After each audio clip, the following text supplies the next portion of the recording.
Кандидатът за народен представител от 17-ти многомандатен избирателен район Пловдив област и народен представител в 49-то и в 50-то Народно събрание Кръстю Врачев се включи в мащабното събитие, с което политическа партия Възраждане откри предизборната си кампания за предстоящите парламентарни избори. Стотици членове и симпатизанти на партията от цялата страна се събраха, за да си пожелаят успех в предизборната надпревара, в която според социологическите проучвания Възраждане влиза като втора политическа сила. Българските граждани в момента са на прага да извършат много сериозен поврат в историческото развитие на България. След тези избори, в които влизаме с позиция, каквато никога до сега не сме имали, първоначална, втора политическа сила, ние отиваме с амбицията да ги спечелим. Защото в противен случай рискуваме да ни управлява поредната тройна коалиция на ГЕРБ, ДПС и ППДБ. Ние знаем, че хората са разочаровани. Знаем, че имат апатия. Не ги обвиняваме. Ако нямаше Възраждане, и аз нямаше да има за кого да гласувам. Затова създадохме нашата организация преди 10 години. Който не излезе да гласува обаче и по този начин подпомага ниската избирателна активност, на практика дава своя глас за или ГЕРБ, или ДПС, или ППДБ. Така че ако някой не излезе да гласува, на практика подкрепя унищожаването на нашата държава. Затова единственото нещо, което казваме, е много простичко в тази кампания. Стига експерименти. Време е за Възраждане.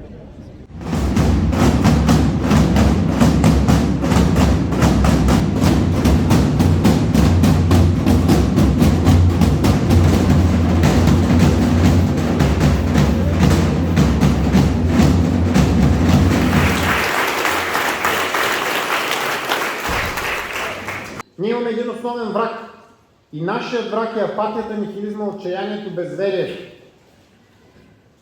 на една голяма част от нашите сънародници. Хора, които смятат, че нищо не се променя, че няма смисъл да се гласува, че всичко се повтаря, че резултатите са едни и същи. Нищо подобно. Това е лъжа, лъжа и пак лъжа. И ние много отдавна сме показали, че не правим компромиси с вижданията си, с принципите си и че винаги правим това, което трябва, пък да става каквото ще. Защото ние няма какво повече да губим, уважаеми сънародници. Загубили сме свободата си, загубили сме независимостта си, живеем обаче в общество, в което ни убеждават, че свободата е робство, войната е мир, което ни убеждава, че ако искаме да постигнем мир, трябва да имаме повече война, в случая с Украйна, в което ни убеждават, че гарант за нашата национална сигурност е чужда армия, а не българската армия, което ни убеждава, че ако искаме да станем по-богати, трябва да се откажем от нашите собствени пари и така нататък, и така нататък, и така нататък. Абсурда, абсурда. И всичко това нещо на нас се повтаря всеки Божи ден.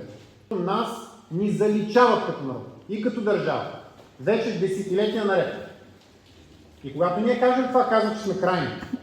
Нека така да бъде. Ако да обичаш родината си, означава да си крайен. Ние от Възраждане сме крайни. Ако да искаш България да е свободна и независима държава, означава да си краен. Ние от Възраждане сме крайни. Ако да защитаваш националните интереси с цената на всичко, означава да си краен. Ние от Възраждане сме най-крайните в тази държава. И ще бъдем такива докато победим.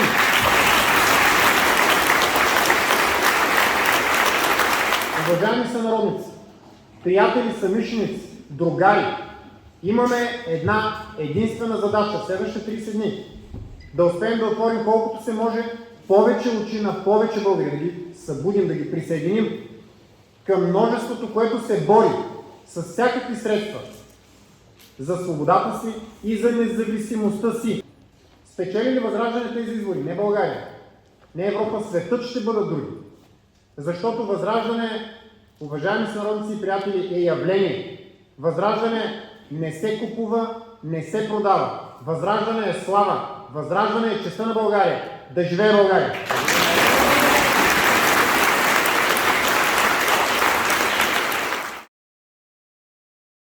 Купуването и продаването на гласове е престъпление.